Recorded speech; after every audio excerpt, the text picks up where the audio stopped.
England 2, Panama nil, and England are safely through to the round of 32 to the knockout stages of the World Cup thanks to Jude Bellingham, brilliance, and a Harry Kane goal. Two players that have basically carried England on their backs for as long as I can remember now.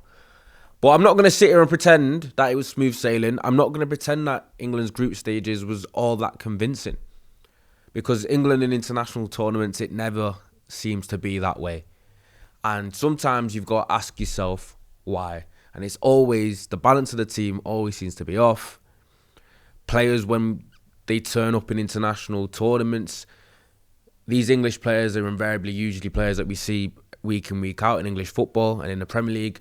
So maybe we slightly overrate them in comparison to the rest of the players in Europe for other international teams. And maybe we get almost like a bit of a reality check. I'm not quite sure. But United have obviously beaten Panama, beat Croatia in the first game, struggled against Ghana. They weren't exactly difficult matches, but I'm not going to sit here and say that England looked like contenders. But I do know you don't necessarily have to be playing brilliantly to get far in cup competitions. It's luck of the draw. It's taking the opportunity when it presents itself in terms of the moments that you do get. And I think England do have moments players. But there seems to be a distinct lack. I'm not sure if it's a Thomas Tuchel issue or if it's a personnel issue. Obviously, we've got injuries. Declan Rice is out. Bukayo Saka, who was once England's Player of the Year, is just a shell of his former self. And he's not quite as powerful, doesn't really dominate zones in the same way. He's just not the same player. And then you've got Rashford, who I thought was really, really bright for the first 45 minutes, a decent bits of player. I thought his last 30 minutes, not so much. You've got Anthony Gordon, who I think is incredibly overrated. In terms of world-class players, it's Jude Bellingham and Harry Kane, and that's it. And then it doesn't surprise you that they're the ones that either get on the score sheet or propel England forward. They contribute to winning.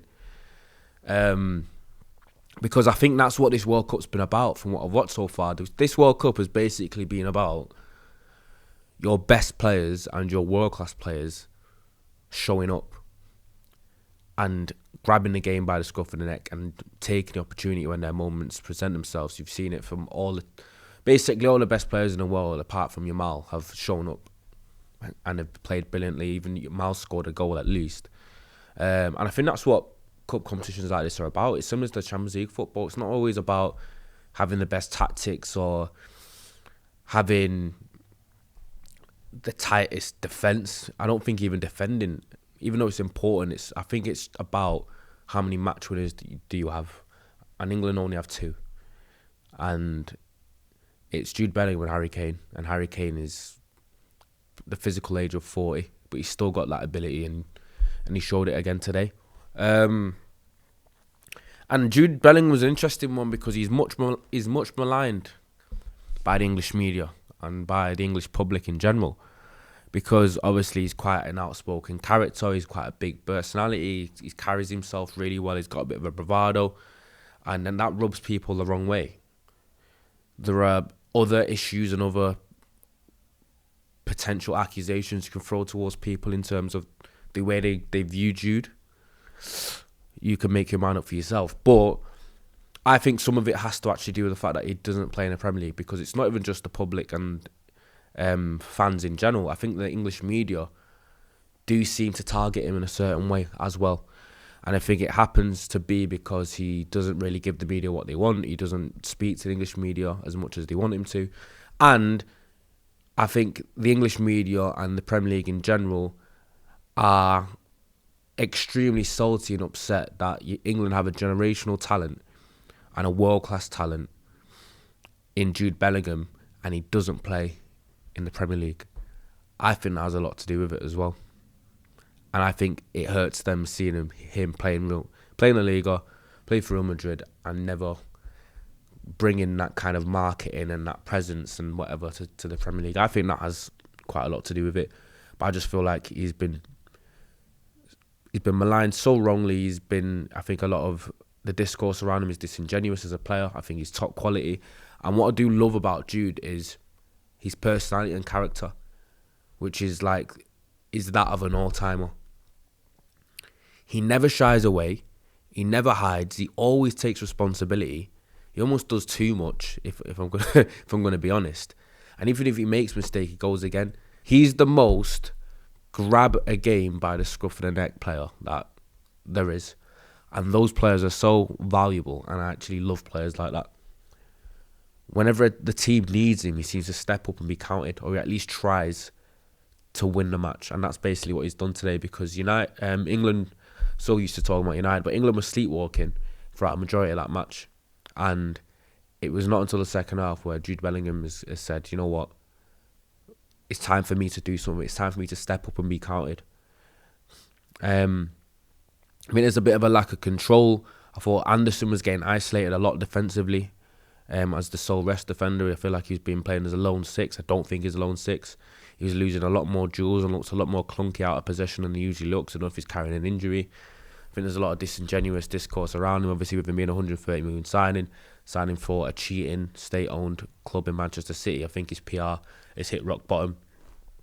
So he's getting micro-analysed, and people are waiting for him to make one mistake and saying that he's shite. To be fair, I'm not going to defend him. That's just football. That's tribalism in general. But for me, I thought his performance was actually decent, to be fair. I can see the value he brings. I see that he's a quality player. I just don't think the balance of the midfield is quite right. And I actually think the one player that I'm going to come on to now is Kobbie Mainoo, that has not seen a single minute in the World Cup so far. And that has peeved me. And it showed me that I am so club over country, because Mainoo not seeing him 1 minute in this group stage has actually soured that win for me. It's made me care less about it. I know that might upset people, but as a United fan, but it's not even just as a United fan, it's as an England fan as well, because I know what Mainoo can actually give to this team in terms of value. And just because Jude Bellingham dug us out the shit today, and we've got world-class players in forward areas in terms of him and Kane that can do that, I think there's a lot within the midfield, especially in international football, that's very Mainoo coded.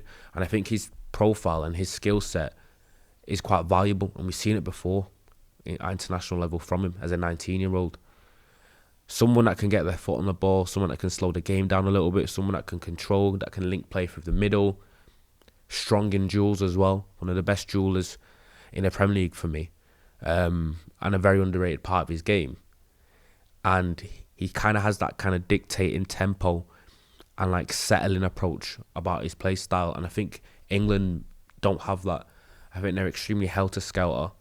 When they're up against low blocks, I think they can become quite crab-like and pedestrian, and they lack a little bit of that creativity that they'd probably get from an Adam Wharton or a Cole Palmer that they left at home.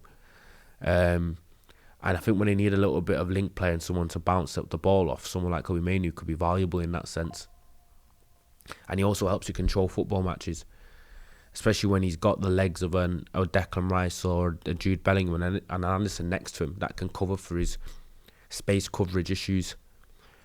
And it showed me that England have not been successful for so long, because unlike these other countries, players that are stylistically like Kobbie Mainoo or even like an Adam Wharton, that are not stereotypically English, where it's all blood, guts and glory, like you get from an Anderson or a Rice, or even Jude has a bit of that in him, even though he does have ability. You don't seem to get picked, so you don't seem to play in this country. And I think that's where we end up falling short. There seems to be a severe lack of appreciation for kind of this type of player. The technical first types. The types that are more about guile and flair and intricate footballers, and more veering on the technical side of it rather than being on the physicality side of it. And that probably shows why Tuchel has not played Kobbie Mainoo, but also left Adam Wharton and Cole Palmer at home. And for me, I think there's a lot that needs to change for England. Even though we're through and there's still time to improve, maybe it could just be a bit of a lull. And in the knockout stages against better teams, England might actually fare better against teams that are coming out to play. I think that's when England maybe might be more dangerous. But I still think defensively we don't look that great. I think we look quite shaky. I think we can be got at. I think the better teams might punish us in that sense. But those games can end up high scoring maybe. But I think there's a lot that England need to actually improve on if we actually are going to be contenders. Because right now I'm not looking at a team that can win a lot, especially when the players are dropping like flies. Reece James injured, Declan Rice carrying a knock, Saka injured. And I think what might concern England is the fact that they do play in the Premier League. It's high intensity, it's physicality, it's 3 games a week. And I think a lot of players will come into the tournament and damage goods. But I don't want to make that seem like it's the sole excuse, because I think there's a lot that can be better. But yeah, I think you take the points, you top the group, and you go into the round of 32 against a side that you should comfortably beat. But I think the best 11 still hasn't properly been played. There's still tweaks to make tactically, because I think this is 2 games in a row, even though we've won one and drawn one, where I don't think the performance and tactics has been all that great. It doesn't look like a cohesive unit defensively or going forward. It just looks like a team of individuals, quite disjointed, in disarray. I think we give teams too much of a chance and opportunity. But I guess we'll always be dangerous because of some of the players we have in forward areas. But I think you kind of miss, especially at this level, international football, which is a bit slower than the Premier League. It's so perfectly suited to Kobbie Mainoo's ability and skill set and what he can bring. And Tuchel's going to regret not playing him, I think. And I think he might not get a minute for the rest of the tournament, because that does happen. It's a big squad. Big squads get taken, and sometimes a player might get 5 minutes or less at most. And his best chance was probably getting group stage minutes, where you're up against a Panama with 20 minutes left and you're 2-0 up. When you get to knockout stages, the team condenses, the starting 11 condenses, less subs, less rotation. It's almost like the NBA playoffs. And I think with less chance and opportunity, and Kobbie Mainoo couldn't get minutes in the group stages, I don't see the way that he's going to be played at all. But Tuchel's made an enemy of me from that. And that's my Manchester United bias coming out. But other than that, you take the win. But England need to look at themselves and they need to improve and be better if we are going to challenge. Because I think England should be looking at this tournament thinking we can win it. Because no one's been complete standout or been completely infallible. I don't think so. We'll see. But anyway, remember to like, comment, subscribe, hit the hype button. Let me know what you think about today's game. Let me know what you think about Mainoo not playing.